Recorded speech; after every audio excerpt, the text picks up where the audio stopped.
Hello అందరికీ welcome back to our channel.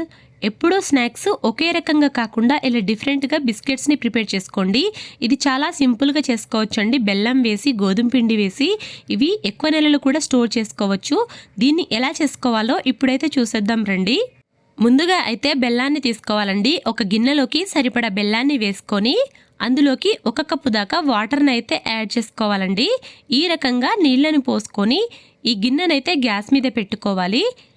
ఇప్పుడు ఇది బెల్లం మొత్తం కరిగే వరకు అయితే ఉడికించుకోవాలండి. మీరు కావాలంటే బెల్లాన్ని ముందుగానే తురుముకొని తీసుకోవచ్చు, అలా అయినా తొందరగా కరిగిపోతుంది. ఈ రకంగా పాకం రెడీ అయిన తర్వాత పక్కన పెట్టేసుకోవాలి. ఇప్పుడు ఒక గిన్నె తీసుకొని 2 కప్స్ దాకా గోధుమ పిండిని అయితే వేసుకోవాలండి. ఈ రకంగా వేసుకున్న తర్వాత 3 టేబుల్ స్పూన్ దాకా నువ్వులనైతే వేసుకోవాలి. 2 టేబుల్ స్పూన్ దాకా ఎండు కొబ్బరి పొడినైతే తీసుకోవాలి. అందులోకి 2 టేబుల్ స్పూన్ దాకా ఉప్మా రవ్వనైతే వేసుకోవాలండి. బొంబాయి రవ్వని సూజీ రవ్వ కూడా అంటారు. దీన్ని వేసుకొని బాగా మిక్స్ చేసుకోవాలి.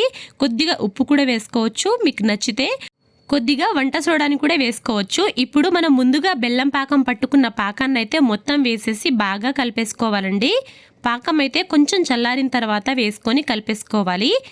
ఈ పిండిని అయితే మనం చపాతీ పిండి ముద్దలాగా బాగా కలుపుకోవాలండి. ఇందులోకైతే ఎలాంటి వాటర్ వేయాల్సిన అవసరం లేదండి. మనం ముందుగానే పాకాన్ని కొంచెం ఎక్కువ తీసుకుంటే సరిపోతుంది.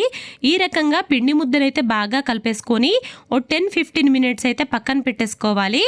ఇప్పుడు ఇలా పెట్టిన తర్వాత మళ్ళీ ఒకసారి పిండిని బాగా కలిపేసి ఇలా రౌండ్గా చేసుకోవాలండి, ఒక షేప్ రావడానికి. ఈ రకంగా చేసుకున్న తర్వాత చాకుతోటైతే ఇలా కట్ చేసుకోవాలి. బిస్కెట్లని మీకు నచ్చిన షేప్లో కట్ చేసుకోవచ్చండి.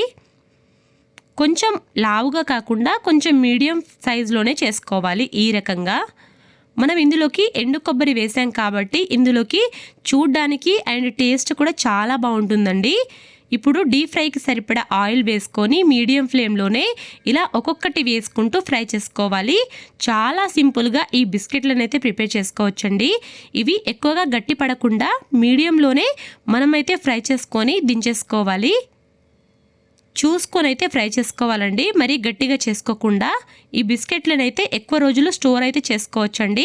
పిల్లలు చాలా ఇష్టంగా తింటారు అండ్ చాలా హెల్దీ అండి. నా వీడియో నచ్చితే మాత్రం సబ్స్క్రైబ్ చేయడం మర్చిపోకండి. లైక్ చేయండి, షేర్ చేయండి, కామెంట్ చేయండి.